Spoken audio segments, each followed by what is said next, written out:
Hindi ka na bibili pa ng cake sa labas or sa mga ihahanda mo ngayong papalapit na ang iba't ibang klaseng okasyon dahil dito sa ating video, tuturuan ko kayo ng napakadali at napakasarap na easy dessert recipe. So una, dito sa ating mixing bowl, naglagay lang po tayo dito ng isang lata ng chilled creme densada. So yung creme densada, pinaghalo na siyang cream at condensed milk. After nun, maglalagay lang po tayo dito ng 1.5 cup ng ice cream powder. So ito po nabili ko lang dito online. So kung gusto nyo yan, ilalagay ko na lang yung link dyan sa ating comment box section para makabili rin kayo at masundan nyo at makatipid kayo sa ating recipe. After nun, naglagay lang po tayo dito ng 2 sachet ng choco powder. Nasa sa inyo na kung ano yung ilalagay ninyo, and then imimix lang po natin ito gamit yung ating electric mixer at maglalagay na rin po tayo dito ng additional na isang pack or 250 ml ng all-purpose cream. So ito po, pinalamig ko lang tapos inilagay na natin siya dito sa ating mixing bowl. And then hahaluin po ulit natin to at gagamitin ulit natin yung ating electric mixer. So ito po, napakatagal na sa akin nito, siguro mga 5 years na, pero gamit na gamit ko pa rin po itong ating si Oster na electric mixer. So kung gusto mo rin yan, ilalagay ko rin yung link dyan para makabili ka ng talaga namang matibay at talagang high quality na electric mixer.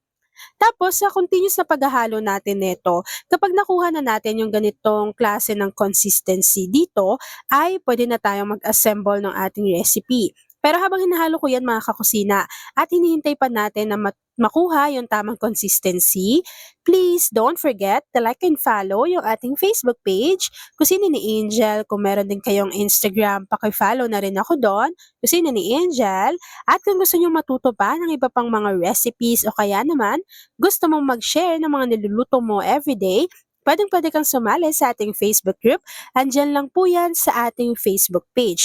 So ito na nga yung consistency na hinahanap natin. So meron lang po ako ditong lagayan. Nasa sa inyo kung gusto ninyo ng microwavable tub or what.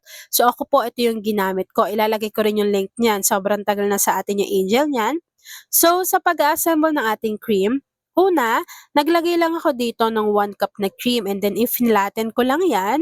Bago maglalagay po tayo dito ng graham crackers, ayusin nyo na lang yung paglagay para lahat po ay malagyan. Tapos, naglagay ulit tayo dito ng another cream, pero this time, 2 cups naman po yung inilagay ko na cream mixture na minix natin kanina. And then, maglalagay po ulit tayo dito ng graham crackers. At maglalagay po ulit tayo ng cream. So dito naman po sa pinaka-finale, maglagay na kayo ng cream na napakarami as inuubusin nyo na yun nandun sa ating mixing bowl kasi kailangan makapal na makapal yan bago ilalagay na po natin ito sa ating chiller o kaya sa inyong freezer. Hintayin nyo lang yung mag-set at mag-firm. Kapag nag-set at nag-firm na yan, ibalik nyo yan dyan sa inyong lagayan. Tapos po, dapat nakapag-init na kayo ng 1/2 cup ng all-purpose cream at ng 1 cup ng dark chocolate bar. So, dapat po yung dark chocolate natin unsweetened, tapos lagyan nyo lang yon ng at least 2 tablespoon ng butter.